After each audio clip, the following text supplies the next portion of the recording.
어제 새벽에 말씀을 보면서 출애굽기 얘기를 좀 했죠. 바로왕 얘기를 말씀을 좀 드렸었는데요.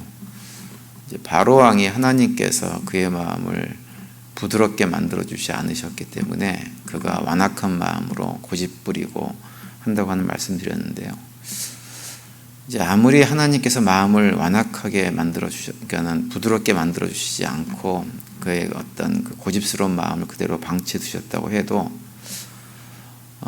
우리 입장에서는 이제 바로 왕이 하나님께서 그 10가지 재앙을 내리실 때 처음에 그래도 한두 가지는 또 좀 무시할 수 있습니다. 무시하고 고집을 피울 수 있는데 한 3번째, 4번째쯤 가면 이거 내가 버틸 일이 아니구나. 마음을 돌이켜가지고 빨리 이스라엘 백성들을 내보내야 되겠다. 이렇게 생각하는 게 지극히 정상 아닌가요? 그런데 바로왕이 그렇게 하지 않고 계속 고집을 피우죠. 그러니까 이제 옆에 있던 신하들이 하도 답답해가지고 바로왕에게 뭐라고 합니다. 그게 이제 출애굽기 10장 7절에 나오는데 이렇게 기록하고 있죠. 바로의 신하들이 바로에게 말하였다. 언제까지 이 사람이 우리를 망하게 하는 함정이 되어야 합니까? 이 사람들을 내보내셔서 그들의 주 하나님을 예배하게 하심이 좋을 듯합니다. 임금께서는 아직도 이집트가 망한 것을 모르고 계십니까? 이렇게 얘기를 해요. 이미 이 얘기를 할 때는 처음에 피해 재앙으로 시작해가지고 개구리 재앙, 이해 재앙, 파리 재앙, 그리고 악성 종양, 우박 이런 것들이 다 떨어져가지고 거의 이집트가 초토화되고 난 다음에 이제 신하들이 볼 때 우리가 다 망했다 이렇게 생각이 들어가지고 바로왕한테 이게 우리가 다 망했으니까 정신 차리고 빨리 이스라엘 사람들 다 내보내자고 이렇게 얘기하면서 지금 하고 있는 얘기입니다. 신하들이 볼 때에는 이미 이집트가 망했어요. 더 이상 소망이 없어요. 그런데 바로 임금은 그걸 별로 개의치를 않습니다. 그래서 모세가 와가지고 계속 이스라엘 백성들을 내보내라고 요구를 하는데도 바로 임금이 그것을 계속 거부하죠. 그래서 이제 결국은 이런저런 조건을 달면서 나중에 이제 장자의 죽음에 이르기까지 될 때까지 결국은 버티다가 결국은 완전히 망한 다음에야 이스라엘 사람들을 내보냅니다. 우리가 바로 왕의 경우를 봐서 알 수 있는 것은 뭐냐면 망하는 사람들은 망하는 이유가 있다고 하는 거예요. 그런 사람들은 보면 주변에서 아무리 좋은 말로 권면을 하고 또 주변 사람들이 볼 때에는 야 저러면 큰일 나겠다 싶은 생각이 들어서 무슨 얘기를 해도 그 얘기를 듣지를 않습니다. 끝까지 자기 고집을 피우는 거예요.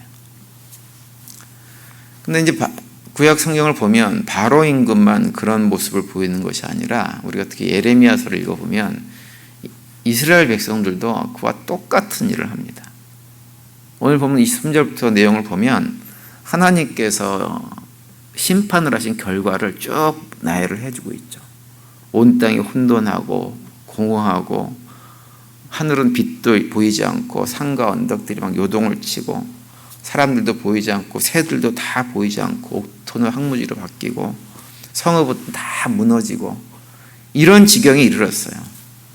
그러니까 하나님께서 이 정도로 심판을 하셨으면 이제는 좀 정신을 차릴 때가 된 것 같은데 그럼에도 불구하고 이스라엘 백성들이 정신을 차리지를 않습니다. 그래서 30절에 보면 이런 말씀이 있죠. 멸망을 당할 자여 내가 어떻게 하렸느냐. 내가 붉은 옷을 입고 금장식으로 단장하고 눈을 그려 꾸밀지라도 내가 화장한 것이 헛된 일이라. 연인들이 너를 멸시하며 내 생명을 찾느니라. 이렇게 말씀을 하고 있어요. 여기서 화려한 옷을 입고 금장식으로 몸단장을 하고 눈화장을 짙게 한다고 하는 말은 하나의 비유입니다. 비유. 어떤 비유냐면 이것은 마치 창녀들이 남자들에게 잘 보이기 위해서 단장하는 것과 똑같은 것인데요. 이스라엘 민족 입장에서는 무엇을 얘기하냐면 여기서 말하는 남자들이라고 하는 것은 바로 주변에 있는 열강들을 말하는 것입니다. 이스라엘 백성들이 하나님에게 심판을 받고 있는 와중인데도 이스라엘 백성들이 우리가 하나님께 심판을 받는구나 라고 생각을 하지 않고 그냥 주변에 있는 나쁜 나라들에 의해서 침략을 받아서 고통을 당한다고 생각을 해가지고 주변 열강들에게 계속 도움을 요청하는 하나님께 돌아와서 하나님을 의지하고 하나님으로부터 구원을 얻으려고 생각을 하지 않고 주변 열강을 바라보고 그 열강들에게 잘 보여가지고 그 열강들이 자기를 도와서 이런 문제가 해결되기를 원하는 태도를 계속해서 보이고 있는 것을 30절이 비유적으로 말씀을 하고 있는 거예요. 그래서 그런 열강들에게 아첨하고 그들과 한통속이 되어지고 그들이 섬기는 우상을 갖다가 섬기고 그렇게 함으로 해가지고 문제가 해결될 거라고 생각을 해가지고 계속 그런 행위들을 멈추지 않는 것입니다. 그런 모습을 이제 화려한 옷을 입고 금폐물로 단장을 하고 눈화장을 짙게 하는 이 창녀들이 행하는 모습과 비슷한 모습으로 이스라엘의 상태를 묘사를 하고 있는 거예요. 그런데 이스라엘 백성들이 그동안 과거에 계속 그런 짓을 하다가 하나님께 심판을 받고 현재처럼 그렇게 완전히 다 무너져 버린 그런 상태로 되어진 것인데, 이제 그쯤 됐으면 이게 우리가 잘못 선택했구나. 주변 열강들을 의지할 것이 아니라 하나님께 돌아가서 하나님을 의지하고 해야 되겠구나라고 해야 되는데, 그러지 않고 계속해서 세상 힘만을 의지하고 그것만을 추구하고 살아가는 것입니다. 세상에 잘 보이려고 하고 주변 열강들에게 여전히 옵졸이고 이런 일들을 반복하고 있는 거죠. 그런데 이제 30절 후반부에서 하는 얘기가 뭐냐면, 너희들이 그렇게 하는데 그렇게 하는 그런 모든 일들이 다 헛된 일이다, 이렇게 말씀을 하고 있습니다. 그래서 결국은 남아국 유다가 완전히 멸망하는 그 순간까지 그런 태도를 취하다가 결국은 망하게 되어지는 결과를 가져오게 되어지죠. 그래서 31절에 보시면 이렇게 말씀을 합니다.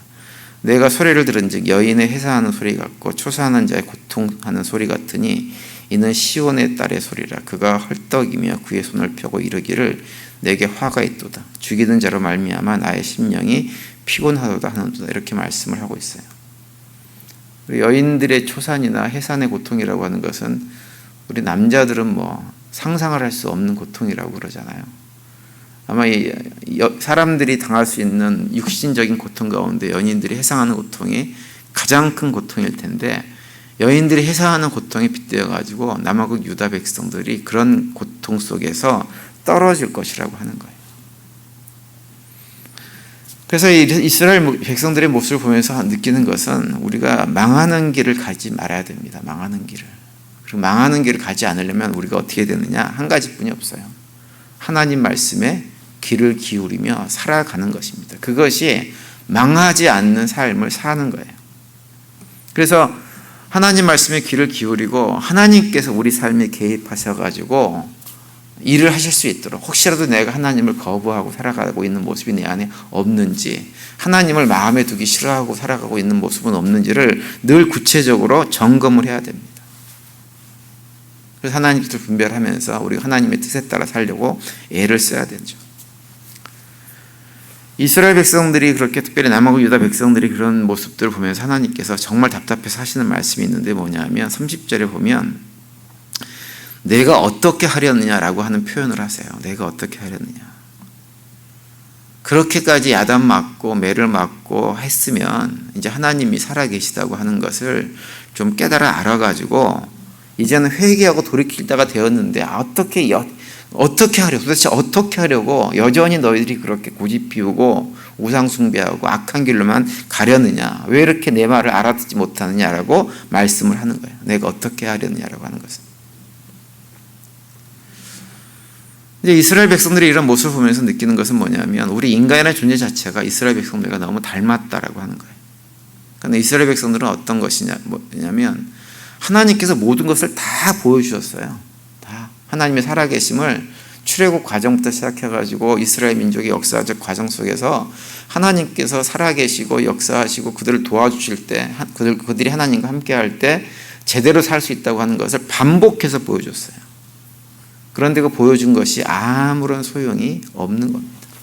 마치 복음서에서 예수님께서 오셔가지고 하나님으로서 보여줄 수 있는 모든 것들, 그분이 구약에서 예언된 메시아라는 사실을 다 보여주셨지만 이스라엘 사람들이, 유대인들이 전혀 예수님을 알아보지 못했던 것처럼 이스라엘 백성들도 마찬가지였습니다. 우리는 그런 얘기합니다. 하나님께서 뭔가 보여주시면 믿을 수 있을 거라고. 근데 그렇지 않다고 하는 거예요. 아무리 보여줘도 믿지 않습니다. 홍해가 갈라지는 것을 경험하고 나서도 3일 뒤에 마실 물이 없다고 불평했던 사람들이 이스라엘 민족인 것처럼 우리도 똑같습니다. 사람이라는 존재가 그런 존재예요. 그래서 우리가 성경을 읽을 때마다 느끼는 것은 뭐냐면, 거듭거듭 확인하게 되는 건 뭐냐면, 우리 인간이라는 존재는 정말로 하나님의 은혜가 아니면 살 수 없는 존재이고, 지금 우리가 이렇게 하나님 백성으로 예배드리고 말씀에 가까이 하고 하나님 뜻을 분별하고 하는 이런 모든 것들이 무엇이냐? 하나님의 은혜구나. 내가 하나님의 은혜로 지금 여기 있구나라고 하는 것을 다시 한번 확인하게 되어집니다. 그래서 오늘 보면 또 27절에 보면 중요한 말씀이 있는데 이렇게 말씀하고 있어요. 여호와께서 이와 같이 말씀하시길 이 온 땅이 황폐할 것이나 내가 진멸하지는 아니할 것이며 라고 말씀을 하세요.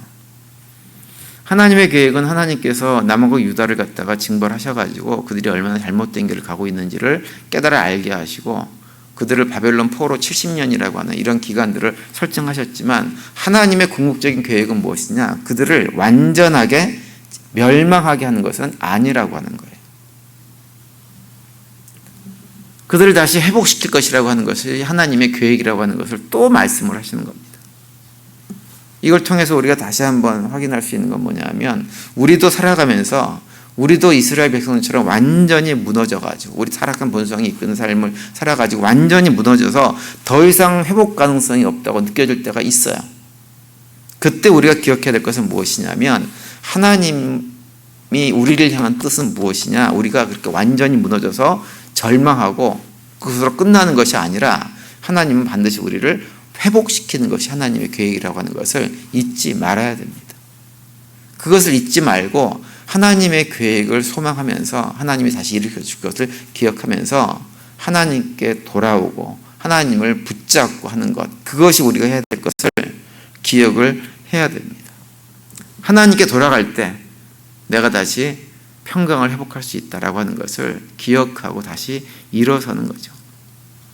그럴 때 우리는 다시 삶을 회복할 수가 있습니다.